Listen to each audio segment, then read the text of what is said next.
sorry I'm late. I was bailing hay here tonight. I'm sure Steve probably should be in the field tonight, shouldn't you?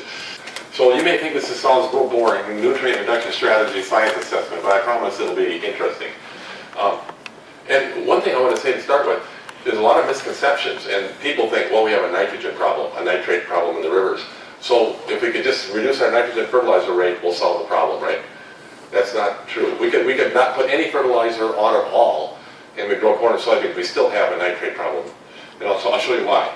So actually, the Iowa nutrient reduction strategy, you probably heard a bit about. You've heard about the nitrate problems in rivers, especially by Des Moines.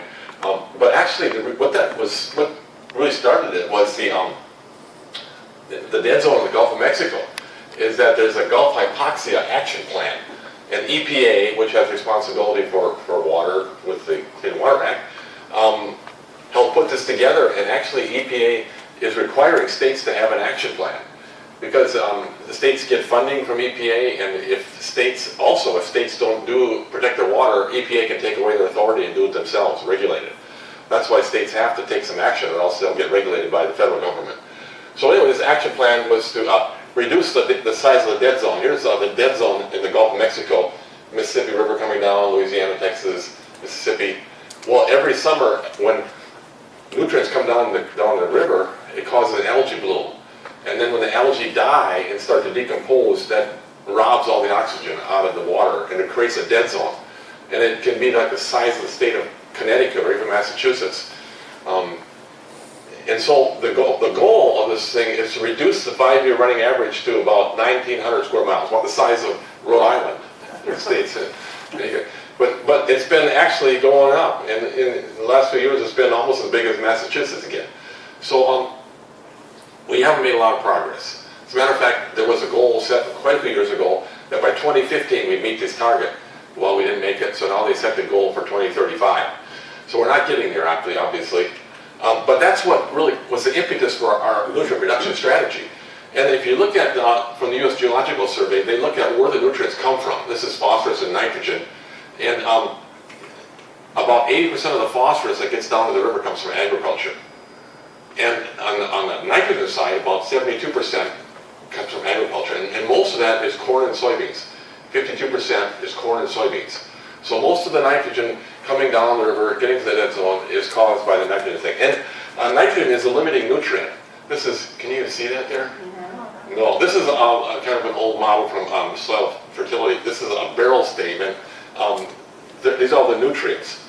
And in the plant, the idea was that if one nutrient is the shortest, then it's like this barrel stave is the shortest and all the water flows off. If you would, when it gets to that point, if you would raise that stave, then the whole barrel would go up. So that's the limiting nutrient. If you go high enough with this one, then this one's limiting, this one's limiting. So anyway, in the Gulf of Mexico, the nitrogen is a limiting nutrient. So if there's more phosphorus, it's not good. But when there's more nitrogen, it causes the algae to bloom, because then it has enough nitrogen to make their bodies and to multiply out and so on. So that's the idea, that's the limiting nutrient. And we know that most of the good ground in Iowa is tile drained. About 4 feet down there are tiles to drain the water out, because a lot of the land doesn't drain very well naturally. And that's where the nitrate comes from. And the goal of the strategy is to reduce by 45% the amount of nitrogen and phosphorus in the river. And that's for all across the board, 45%. And we got to look at agriculture, and then the other sources. The point sources are usually like municipalities, and they contribute a bit of phosphorus. But for agriculture, non-point source, agriculture contributes almost all of the nitrogen. And so I'm on social media a bit. I see people arguing, and farmers will sometimes say, well, yeah, but the people put all this stuff on their lawns and so on and so on. But actually, the science assessment shows that most of it comes from agriculture, and most of that's from corn and soybeans. We'll see as we go along here, and also quite a bit of the phosphorus. So here's the goal, to reduce it by 45%, but for agriculture, we have to reduce the amount of nitrate getting off by 41% and the amount of phosphorus by 29% in order to meet that goal. So this is a number to keep in mind as we go along. 41% reduction in our nitrogen load to the rivers is what the goal is for agriculture. But we've really been going up. This is the Raccoon River. This is near Des Moines, where they get their drinking water from. And over the years, from '86 up until recent, you can see it up and down and up and down, but the trend is upward. And you can see up and down is due to some years it's dry and some years it's wet, and sometimes you get wet after dry, and then you got nitrogen built up in the soil, and then you got a big flush of nitrogen coming out, and then you get a big spike. But over the years, it's been actually going up. But there's been a bit of misinformation. There are some groups that try to confuse everybody and say we've been seeing a reduction. And for example, one group said they took this data and they said from 2006 to 2013 we saw a reduction in nitrogen concentrations from 9 parts per million to 5 parts per million. So we're making progress. And that got a lot of publicity in the Wine Register and all over. And there have been other examples where some organizations have taken the data and cherry-picked something and made it look like we're improving when we're not really doing that. And of course, cover crops, cover crops are a big factor here for solving the problem. We're going to see why that is here as we go along. And the basic thing is that, backing up, is that corn and soybeans are leaky systems. They're inherently leaky of nitrogen. Even when you manage nitrogen the best you can possibly do it, they're leaky unless you use some remedial practices like cover crops. And the reason is that corn and soybeans have live roots in the soil for only about 5 months of the year. So all the rest of the year there are no live roots in the soil. And so when the water comes down and goes down to the tile drains, the nitrate is soluble. It takes that nitrate with it to the tile drains and out because there are no roots to grab it. Now the research shows that if you have a perennial crop in there, even like hay or prairies, when the prairies were there virtually no nitrogen leaching. Even with tile drainage, it shows that. The research shows that. And this study from Minnesota shows that. It's a little bit old, but it's pretty much like what we're doing now, corn, soybeans. And this shows that over 4 years, how much nitrogen was lost out of the tile drains over 4 years. And where corn is continuous year after year, 194 pounds of nitrate leached out of the tile drains. And go down here to CRP, alfalfa and CRP that are perennial. This is grass. And the grass only leaked 4 pounds, 1 pound per year per acre. And the alfalfa, only 6 pounds over 4 years, which is interesting because alfalfa is a legume. And alfalfa fixes nitrogen, so alfalfa will actually will take nitrogen out of the air and put it in the soil if it's needed. But it's not needed, that massive perennial root system will grab that, scavenge that nitrogen. And what's interesting here is that the corn and soybean rotation, different years, over 4 years, different parts of the rotation phases, corn and soybeans leak almost as bad as corn. And that's interesting because soybeans normally do not get any nitrogen fertilizer, and they will fix their own if they need it. So soybeans, without adding any fertilizer, leaked about as bad as corn. And more recent research shows that as well. And this is a nitrogen cycle. I'm not going to, it's complicated. Nitrogen is probably the most complicated nutrient in the soil. But I'm going to look at a real simplified version of that. And most of the fertilizer is supplied as anhydrous ammonia in the state. And that's really a gas compressed. And it's injected into the soil as a gas, and then the soil water grabs it right away. And it's hydrated ammonia. And then in the soil, it quickly turns into ammonium. It grabs hydrogen ions and turns into ammonium. And then what's interesting is soil particles, the clay particles have a negative charge. So that ammonium is connected to the soil. It's attached. The soil will grab it and hold it. And so in the ammonium form, there's really virtually no leaching, not much leaching. And that's why farmers are told to apply the anhydrous ammonia in the fall after the soil temperature gets down to about 50 degrees. Because this next stage where it goes to nitrate, microorganisms mediate that. They make that conversion. They get energy from converting that. And so, and this is the leaky part here, the nitrate. And so if it's cold in the soil, we don't get that conversion. But as soon as the soil warms up, we get that conversion. And then this, of course, this is also the version the plants take up most readily, the nitrate. And it's also the version that leaches because it's negatively charged like the soil. So that's kind of the simplified version of the nitrogen cycle. And also, the organic matter is a big factor, and we're going to look at that in a second here. This is from Iowa State University. This is like the ground level. This is what's happening under the ground. This is above ground, but we're going to look at underground. The thing is that a good soil in Iowa has about 10,000 pounds per acre of nitrogen in the organic matter, all tied up in the organic complex molecules. And what happens is that that's always cycling. The microbes are mineralizing that from the organic function into the nitrate, fraction into the nitrate, and then back again. Look at here, we have 100 or 400 pounds of nitrogen is mineralized out into nitrate during the summer, and it actually about as much as mineralized back in is immobilized, put back into the organic matter.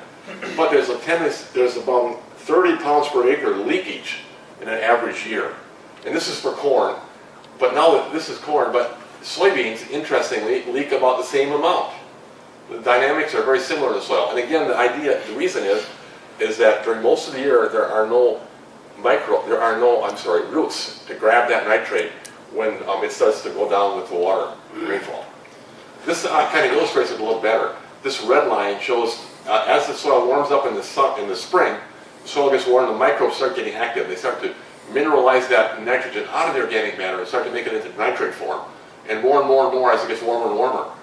But the crop isn't planted yet. Here's where the crop is planted, like about this time of the year, and then the crop starts to take that nitrogen up. So you get into here, and the crop can take up all that's being mineralized, and the crop is actually a little bit short here. But then we get into the end of the year, and the corn is done growing, and soybeans are done growing, and now we have no live roots again. And so now here we're in this susceptible time for leaching, all the way back until we get back into here. So you can imagine if we can put a cover crop in here and get a new blip of growth, we can hold that nitrogen that's being released out. But we see as we drive around Iowa, we see most fields during the winter are bare. Some are tilled, which has other problems too.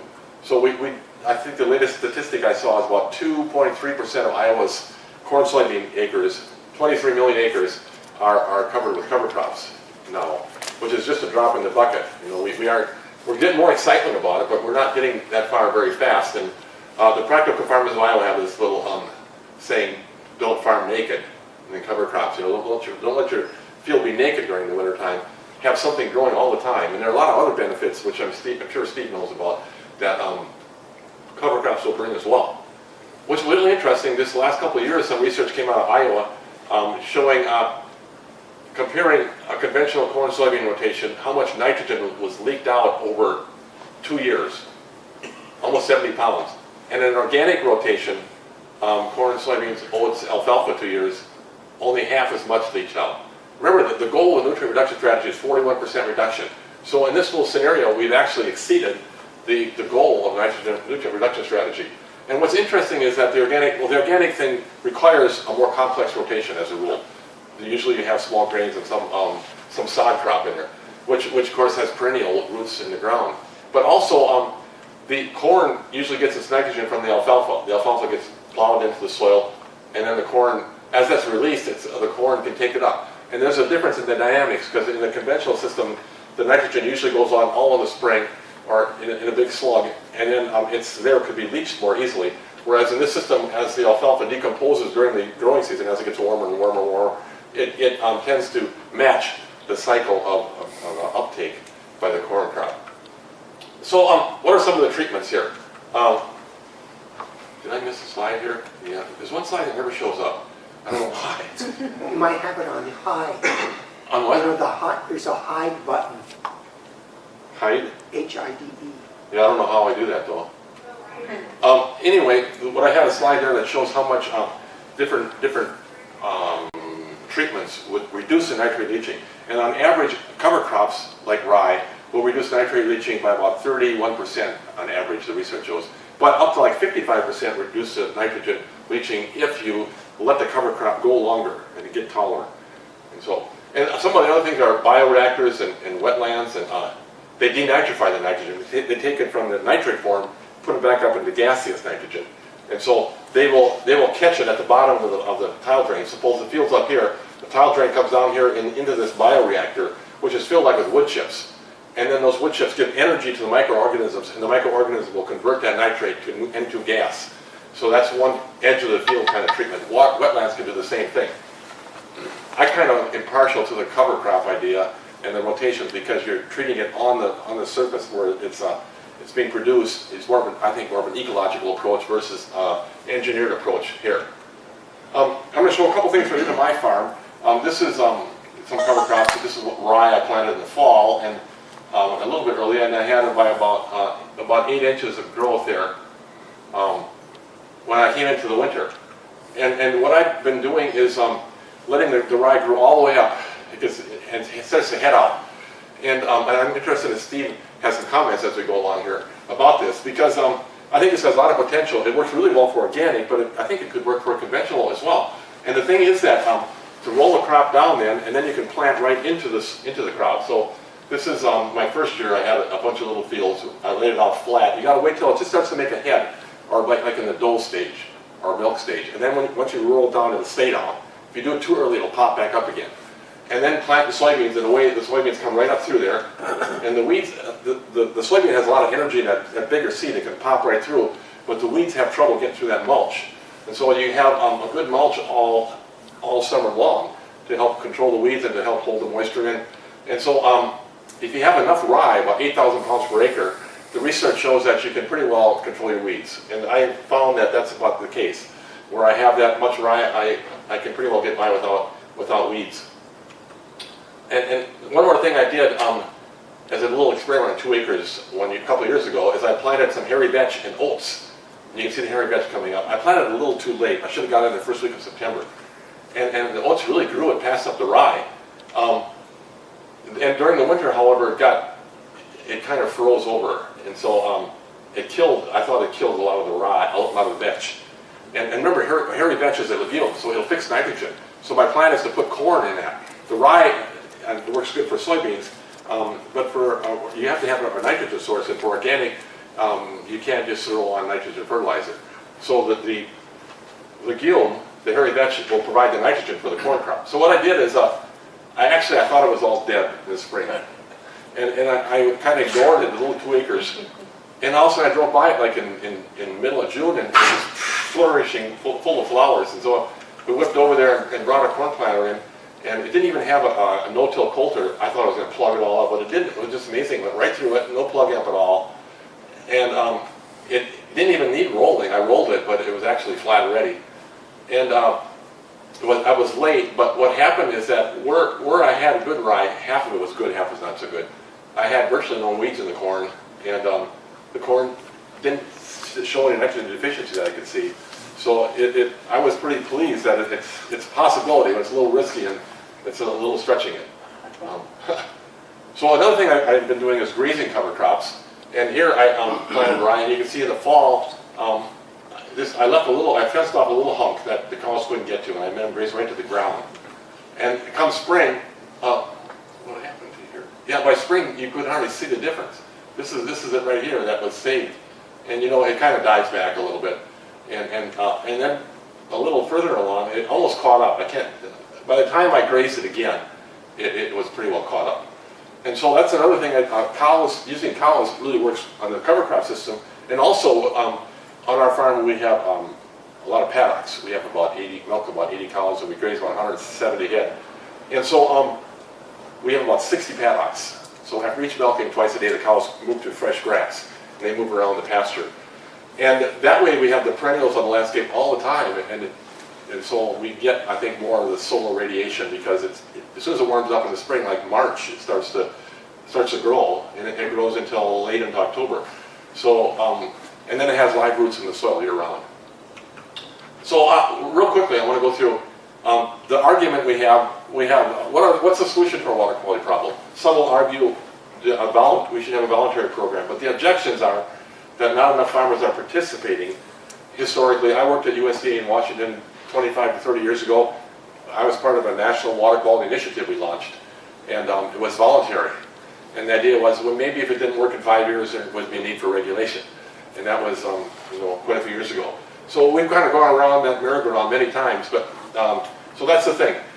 It hasn't really worked for the past 30 years. That's the objection given. Now on the other side, some say, what about regulation? Well, the objections there are it's too inflexible.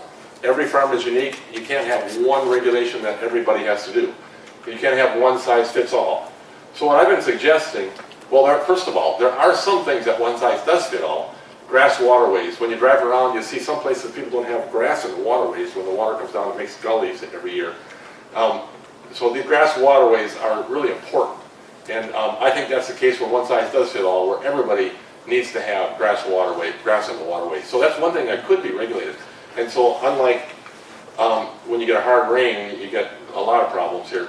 You can have just as much rain, and if you got this nice grass to hold it back, you're in much better shape. And so this is what we really do need in every farm with all the waterways. Another is buffer strips along stream banks. We really don't want to farm right up against the creek or river and this is what can happen then. But you know, this is kind of an ideal riparian buffer strip along Bear Creek up by Des Moines, Ames. Actually, Minnesota recently had a law a couple of years ago that requires up to a 50-foot buffer of vegetation along every perennial lake, stream, and river in the state. And so that's one thing that maybe doesn't have to be quite that rigid, but really we do need buffers. That's one size does fit all. We do need buffer strips. And the Environmental Working Group suggests both those, grass on field waterways, buffers around all open waters, and no manure on frozen or snow-covered ground, and no cattle standing in streams. So we don't really want to have that, putting manure on snow. We know what's going to happen when that melts. We don't want to have that where cows are lollygagging in the river, in the creeks. We can flash graze creek banks. That research shows that's actually pretty effective for extreme quality of stream life. But to have them standing in there all day long is a problem for water quality. So here's what I'm suggesting is a flexible regulatory approach. It requires every farm to have a water quality plan. And we already have a precedent for that. We already have soil conservation plans. Every farm that gets federal subsidies that has highly erodible land has to have a soil conservation plan. And basically what's used is what's called the universal soil loss equation. The farmer puts into the computer all of the practices going to be used on that field, on the farm, and the computer will spit out an estimated soil loss of how many tons per acre of soil is going to be lost. And if you have to meet a T value, like about 5 tons per acre or something, if you don't meet that, then you have to go back and add more conservation practices until you can meet T. And that's what you have to use then on the farm. Now I know that's not well enforced, the soil conservation plans, but it's in theory it works good. It's a good idea. So we could do a similar thing with water quality plans. We already have a lot of data on how the farming practices affect water quality. We know that. We could create a computer model just like the universal soil loss equation. We could have T values for tolerance values for loss of nitrogen and phosphorus to meet the goals of the higher nutrient reduction strategy. We know what the statewide goals are. We could look at every state and see what it takes to meet that goal on a field by field level. And so the goal is 41% reduction in nitrogen, 29% reduction in phosphorus. And so the farm water quality plan would include practices to meet T for N and P. So for nitrogen, you need to meet a T value. For phosphorus, you need a T value. I think that's really the only solution that's going to really work well, like the soil conservation plan. I think that's all I have here. So, thank you.